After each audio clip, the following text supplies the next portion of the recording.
এখানে এটা হচ্ছে কাজু বাদাম, এখানে একটু কালো কিশমিশ ছিল সেটাও নিয়ে নিয়েছি। এখানে আছে আমন্ড, এটা হচ্ছে সানফ্লাওয়ার সিড, এটা হচ্ছে পেস্তা, এখানে নিয়েছি একটু নর্মাল কিশমিশ যেটা বাদামি রঙের সেটা। আর প্রধান উপকরণ হচ্ছে খেজুর। আমরা এখানে চিনি গুড় কোনো কিছুরই ব্যবহার করব না, তো যেটা দিয়ে গোটা নাড়ুটা মিষ্টি হবে বা পাক হবে সেটাই হচ্ছে এই খেজুরটা। আচ্ছা, আর এখানে রয়েছে এটা পামকিন সিড। হ্যাঁ, আর এখানে একটু তিল নিয়েছি, একটু পোস্ত নিয়েছি আর ফ্ল্যাক্সিড নিয়েছি। এবার কিছু জিনিস যেগুলো বড় রয়েছে যেমন কাজু, আমন্ড, পেস্তা, এগুলোকে একটু ছোট ছোট টুকরো করে নেবো। খেজুরটাকেও ছোট ছোট টুকরো করা হবে।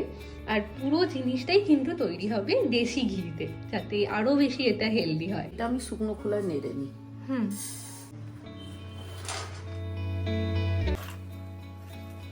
আর পেস্তা, ভালো গন্ধ আসছে। এরপর আমি সূর্যমুখীর বীজটা দিয়ে দিচ্ছি। বাদাম ভাজার গন্ধ আসছে, সুন্দর একটা গন্ধ যাচ্ছে। পামকিন সিড বা কুমড়োর বীজ। বাহ, কি সুন্দর কালারফুল লাগছে। তিল, খোসা ছাড়ানো সাদা তিল দেবো। পোস্ত, হ্যাঁ,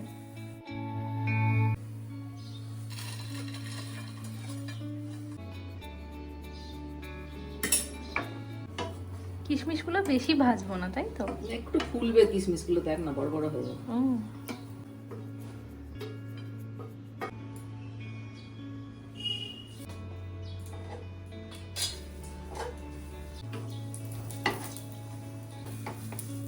হয়ে গেছে, এগুলো সব দিয়ে দেবো।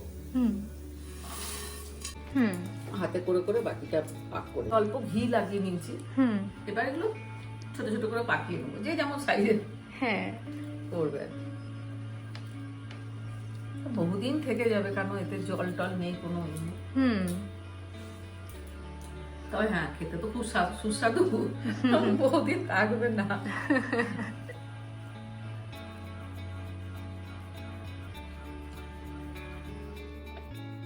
এই যে এতগুলো লাড্ডু পাকানো হয়ে গিয়েছে, আর কয়েকটা বাকি।